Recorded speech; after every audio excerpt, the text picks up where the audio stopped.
Hello दोस्तों, नमस्कार। मैं कमलेश कुमार आप सभी का बहुत बहुत स्वागत करता हूं अपने यूट्यूब चैनल KRC, जहां सिलेक्शन एक जीत है। तो चलिए दोस्तों, आज मैं आप लोगों के लिए लेकर आया हूं ज्योग्राफी का नया क्लास, जो खान सर का नोट्स है, जो काफ़ी बेहतरीन है। और आज पूरे विश्व में खान सर छाए हुए हैं, तो उनका नोट्स मैं आप लोगों को रिविज़न कराने के लिए लाया हूँ। तो चलिए शुरू करते हैं आज का खान सर का ज्योग्राफी का खगोल विज्ञान। फर्स्ट टॉपिक है खगोल विज्ञान।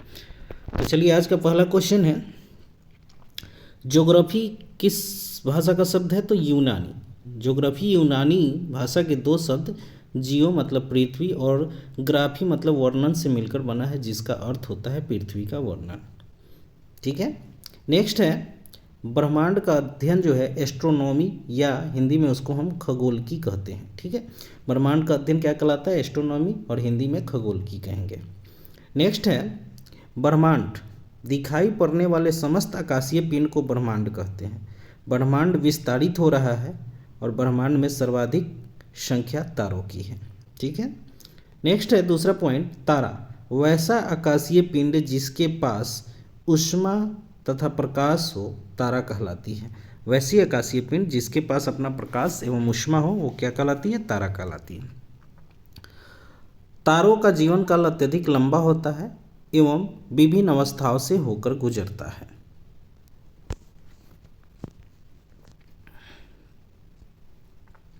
नेक्स्ट पॉइंट है आपका, तारा बनने से पहले विरल गैस का गोला होता है। ठीक है। तारा बनने से पहले यह विरल गैस का गोला होता है। जब विरल गैस केंद्रित होकर पास आ जाते हैं तो घने बादल के समान छा जाते हैं, जिन्हें हम निहारिका इंग्लिश में नेबुला बोलते हैं।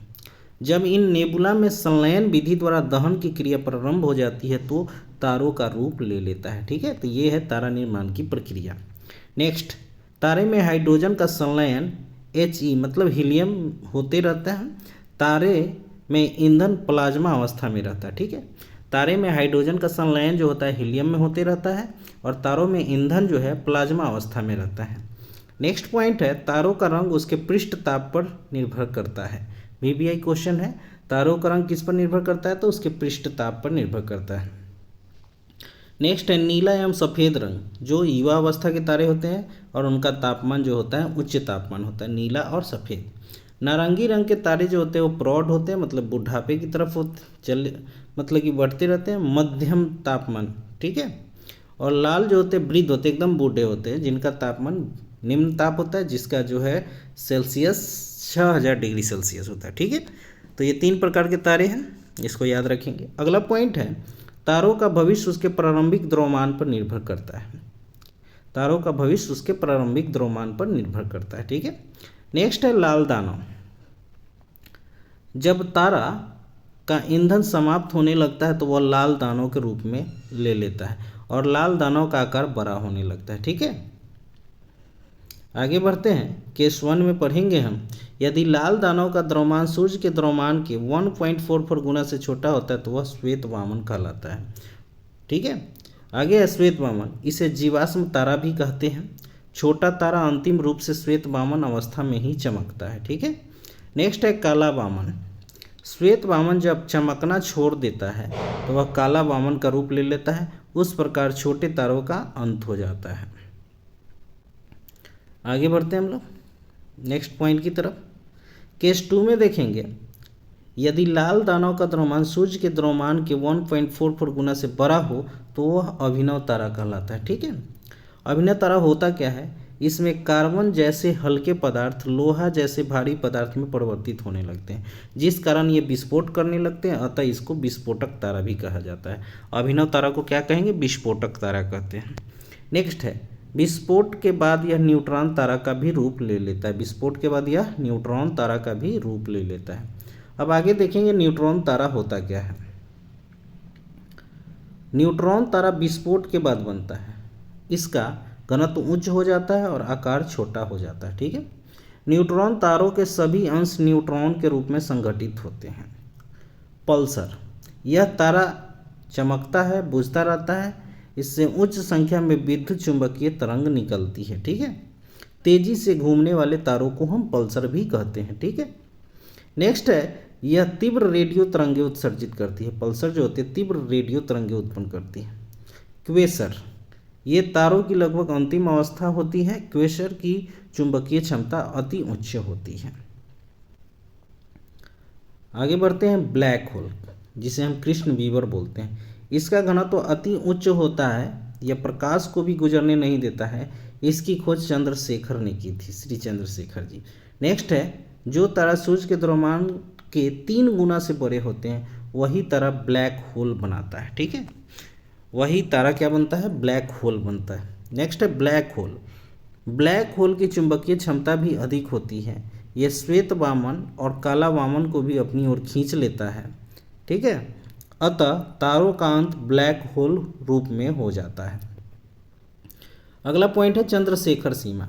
सूर्य के द्रव्यमान के 1.5 गुना द्रव्यमान को चंद्रशेखर सीमा कहते हैं। लाल दानव के बाद तारों का भविष्य चंद्रशेखर सीमा पर निर्भर करता है। नोट में है, एस चंद्रशेखर को संयुक्त रूप से नाभिकीय खगोल भौतिकी में W.A. फाउलर के साथ 1983 में नोबेल पुरस्कार दिया गया था। ठीक है, किस क्षेत्र में? भौतिकी के क्षेत्र में। आगे बढ़ते हैं हम लोग। नेक्स्ट पॉइंट है, लाल दानव का आकार बहुत ही बड़ा हो जाता है।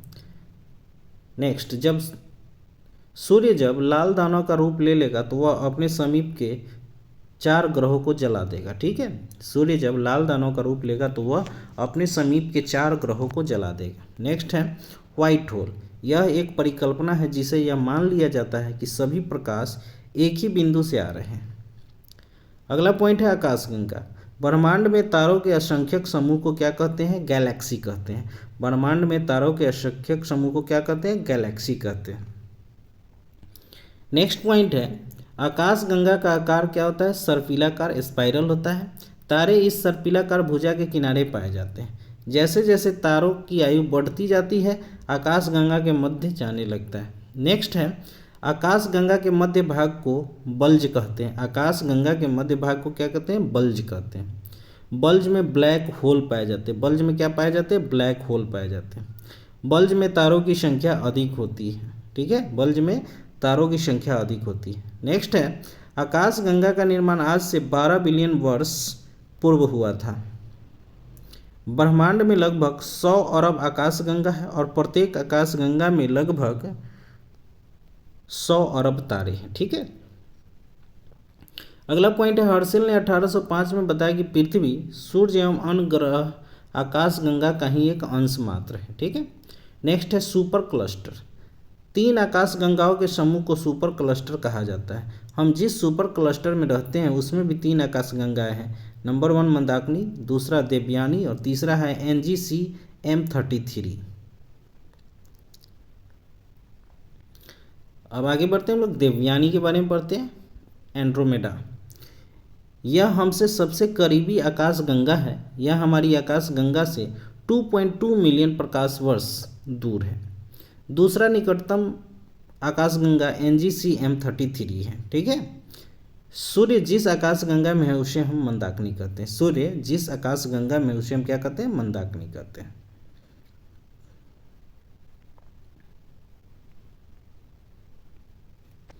अब आगे बढ़ते हैं मंदाकिनी। मंदाकिनी जिसे हम इंग्लिश में मिल्की वे बोलते हैं। हमारा अपना सूर्य जिस आकाशगंगा में है उसे हम मंदाकिनी कहते हैं। इसे मिल्की वे या दुग्ध मेखला भी कहा जाता है। मंदाकिनी का आकार सर्पिलाकार, स्पाइरल है। ठीक है, ओरियन नेबुला मंदाकिनी का सबसे शीतल तथा सबसे चमकीला क्षेत्र है। ओरियन नेबुला जो है मंदाकिनी का सबसे शीतल तथा सबसे चमकीला क्षेत्र है। आगे है, इसकी 3 घूर्णनशील भुजाएं हैं। इसकी 3 घूर्णनशील भुजाएं हैं। नेक्स्ट, नए तारे बाहरी भुजा में रहते हैं तो सूर्य भी बाहरी भुजा पर रहता है। नेक्स्ट, जब तारे लाल दानव की अवस्था में आ जाते हैं तो तारे मध्य वाली भुजा में चले जाते हैं। ठीक है, ये खान सर का नोट्स है तो आप लोग इसे ज़रूर देखें एक बार। आप लोगों को कैसा लगे ज़रूर बताएं। तारे जब अपनी अंतिम अवस्था में जाते हैं तो वह केंद्रीय भुजा में प्रवेश कर जाते हैं। ठीक है, तारे जब अंतिम अवस्था में जाते हैं तो वह केंद्रीय भुजा में प्रवेश करते हैं। अगला पॉइंट है मंदाकिनी के केंद्रीय भाग को बल्ज कहते हैं। नेक्स्ट, बल्ज में ब्लैक होल पाए जाते हैं और ये ब्लैक होल वामन तथा काला वामन को भी खींच लेता है, अतः तारा का अंत ब्लैक होल में ही हो जाता है। नेक्स्ट पॉइंट है मंदाकिनी को सर्वप्रथम गैलीलियो ने देखा था। किसने देखा था? गैलीलियो ने। VBI question.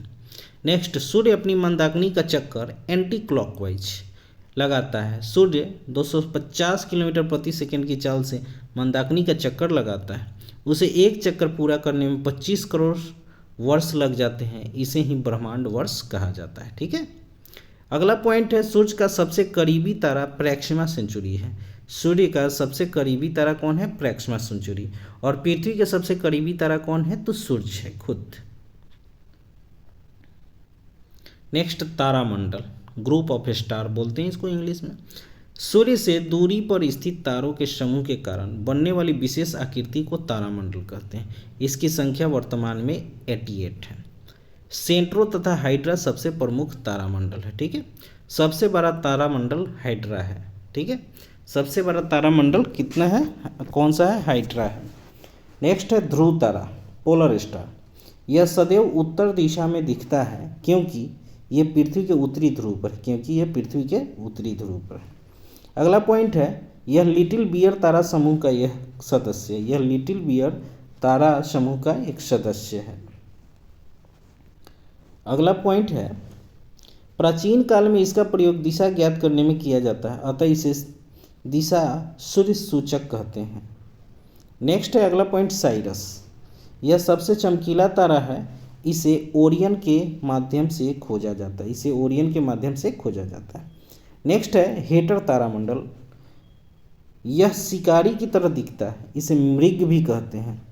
इसके बीच तारों की अधिक संख्या होती है, जिसके दक्षिण पश्चिम में साइरस तारा होता है। क्या होता है? साइरस तारा होता है।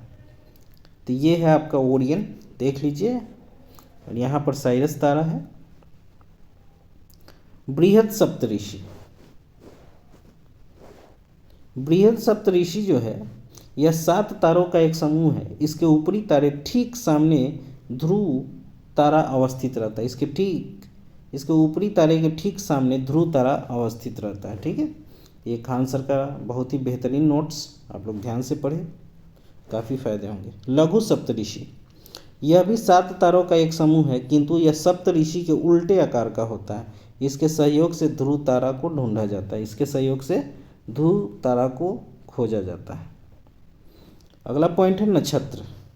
सूर्य के समीप तारों के समूह को नक्षत्र कहते हैं। इसकी संख्या कितनी है? तो 27 है। नोट, भारतीय मनुष्यों ने एक 28वें नक्षत्र अभिजीत को भी परिकल्पना की है। ठीक है, नेक्स्ट है सूर्य एक महीने में 2.25 नक्षत्र को पार कर जाता है, एक महीने में। अगला पॉइंट है भारतीय ज्योतिष पर इसका प्रभाव देखा जाता है।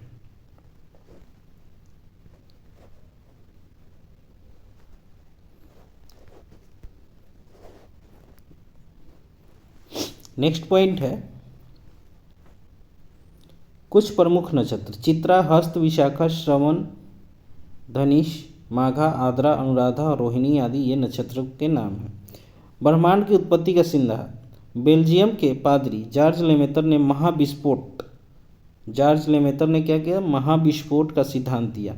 इनके अनुसार 15 बिलियन वर्ष पहले एक अति उच्च घनत्व वाले तारों में विस्फोट हुआ। इसी विस्फोट के फलस्वरूप कई आवेशित कण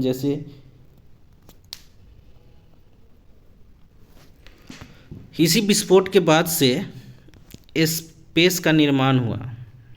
ठीक है, तब तारों के समय की गणना प्रारंभ हुई थी। कण आपस में संकेंद्रित होकर तारों का निर्माण कर लिए। ठीक है, कण आपस में संकेंद्रित होकर तारों का निर्माण कर लिए। कई तारे मिलकर आकाशगंगा का निर्माण कर लेता है।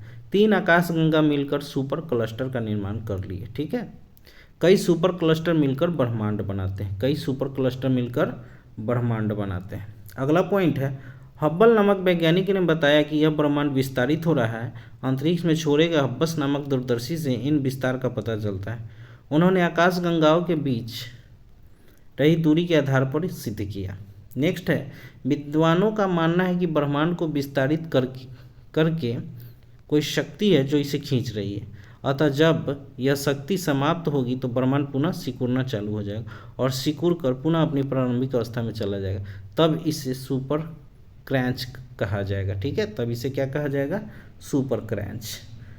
तो चलिए दोस्तों, आज के लिए इतना ही। आप लोग इसे ध्यान से पढ़िए। धन्यवाद दोस्तों, शुभ रात्रि।